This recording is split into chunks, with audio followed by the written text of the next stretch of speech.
everyone, welcome to Botany Insider, and from this lecture we are starting off with a new and a very important topic in plant physiology, and that is plant hormones. It is one of the most important topic from CSIR point of view, and also it is very interesting. So let us first of all understand that what is growth.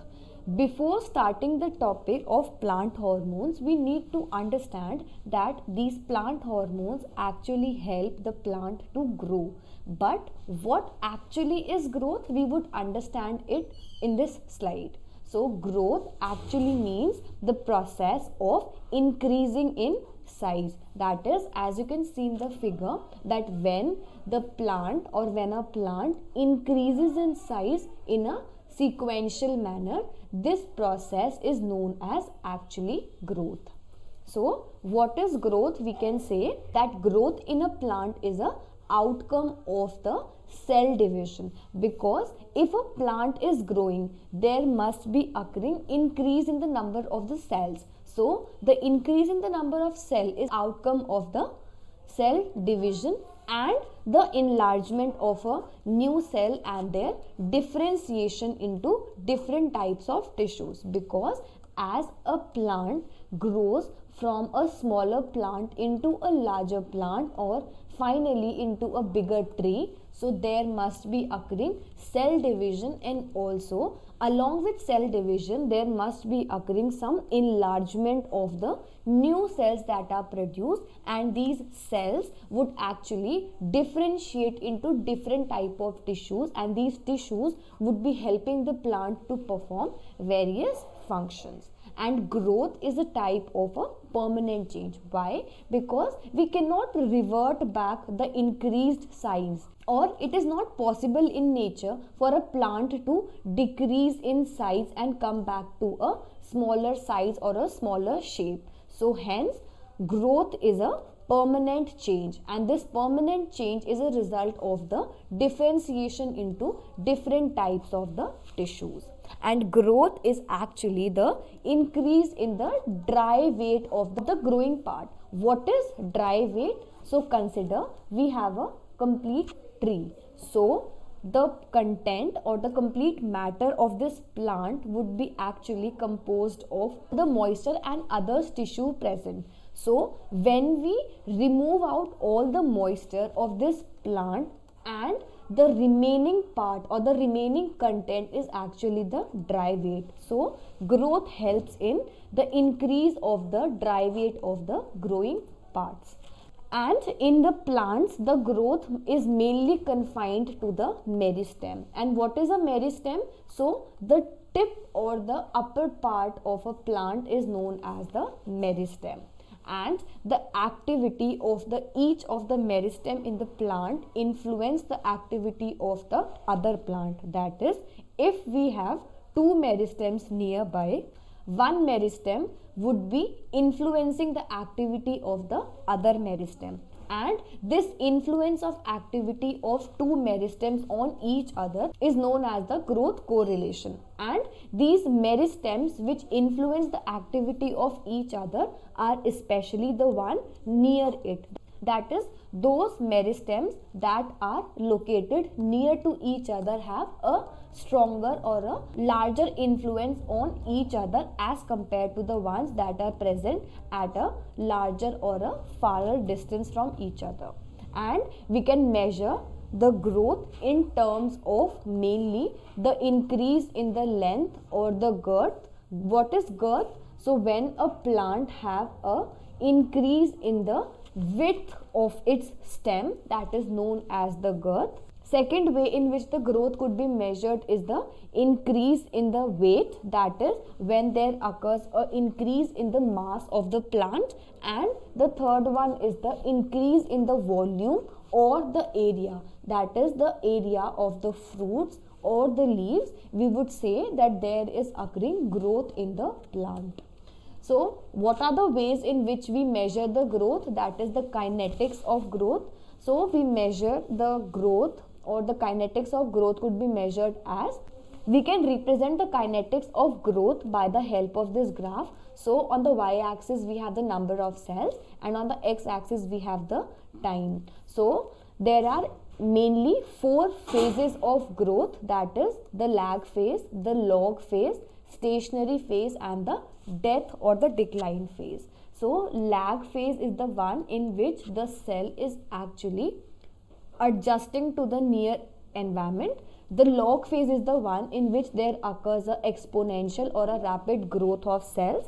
Stationary phase is the one in which there occurs a stationary growth, that is there is no increase, no decrease, there is a stationary or a steady increase in the number of cells. And finally we have the death phase, in which there occurs decrease in the number of the cells with respect to the time. So this is the way in which we highlight or in which we represent the kinetics of growth. So now let us understand about that what are plant hormones. Before jumping on to the types and their signaling pathway, let us understand about that what are plant hormones in actual terms. When we talk about plant hormones, so we can say that the activities and the growth, what is growth we have understood, they are regulated by the actions and the interactions of some chemical substances. And what are these chemical substances? They are nothing but the hormones that we are talking about. So in simple words we can say that when there occurs activities and growth in a plant, so there must be occurring some actions and some interactions in the plant body, and these actions and interactions are of actually the chemical substances present, and these chemical substances are the hormones. So we can say that plant hormones are the chemical substances that help in the activities and the growth of the plant hormones by their action on the plant body. So this is what a plant hormone is all about. We can also say that phytohormones or the plant hormones, these are the organic substances that are produced naturally in the higher plants. They control the growth or the other physiological functions at a site that is remote from its place of production and active in minute amount. So there are three major or important points about the phytohormones. First, that they control the growth or the physiological function. Second, they occur or they function at a site that is opposite or that is away from their site of origin. And third, they function in very less amount. So the important plant hormones that we have to focus upon are auxin, cytokinin, ethylene, gibberellin, abscisic acid, that is ABA, and last one is brassinosteroid. So let us cover some of the very important points from which many questions are framed and could be framed in the future as well. So let us talk about the precursor molecules of each of the hormones, from which many times part B questions have been framed. Auxin have a precursor molecule of tryptophan, ethylene have methionine, and all these hormones, that is abscisic acid, cytokinin, gibberellin, brassinosteroid and sterolactons, they have the precursor molecule as IPP, that is isopentyl diphosphate. Then we have jasmonic acid, salicylic acid and the nitric oxide that have a precursor of alpha linoleic acid. So make sure you remember all the precursor molecule of each of the hormones, because it is very important and also very easy to learn. So let us understand or let us learn about the alternative names of most of the hormones. So talking about auxin, auxin is also known as IAA, that is indole acetic acid. Cytokinin is also known as 6-furfuryl aminopurine. Abscisic acid is also given the name of stress hormone because it works or it activates in the stress conditions when faced by the plants. And ethylene is given the name of fruit ripening hormone. It is very important to remember the alternative names as well, because some questions have been framed previously and we would be discussing one question as well. Talking about the signaling pathway, So there are majorly two signaling pathways seen in the plant hormones. First one is the E2 ubiquitin ligase pathway and second one is the histidine 2 component system.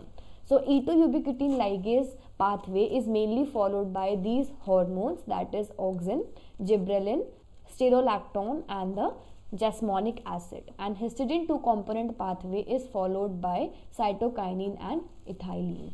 What you can do is that remember that histidine 2 component pathway is followed by two hormones and the remaining ones follow the E2 ubiquitin ligase pathway.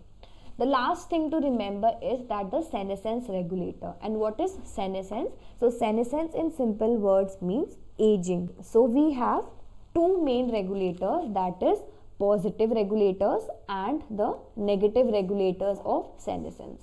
When we talk about positive, that means those hormones that promote aging in the plant. We have abscisic acid, ethylene, brassinosteroid, jasmonic acid and salicylic acid, and the negative senescence regulators are auxin, gibberellin and the cytokinin, which inhibit the aging process in the plant. So let us solve a previous year question of CSIR UGC NET.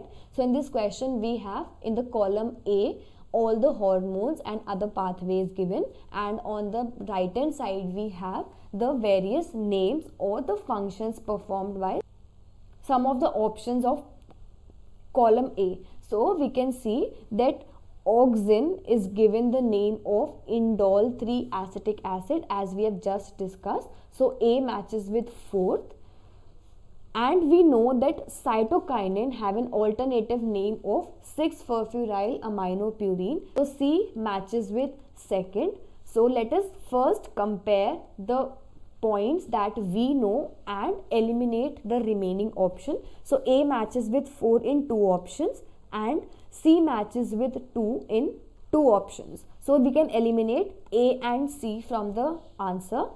So now let us see that what is the function of the protoplast culture. So if we have some basic knowledge, we would understand that protoplast culture is a process in which there is usage of pectinase and cellulase, where we have to eliminate or where we have to remove the pectin and the cellulose present around the cell. So protoplast culture matches with the pectinase and cellulase, that is B matches with the third option, and the last one, that is microspore culture, would be matching with the embryogenesis. So D matches with the first option, and if we analyze all the options we would find out that B is the correct answer. So one important point to remember is that it is not possible that we would remember or we would have the knowledge of all the points given in the question. So it is better to apply the knowledge that we have and try to solve the answer. You can see that this question is not very difficult and it is easy to fetch 4 marks from this easy question. So I hope this video was helpful for you, and if you like this video, please do like, share it with your friends, and please subscribe to my channel, and I'll be coming up with more videos very soon. So thank you so much for watching, and till then, keep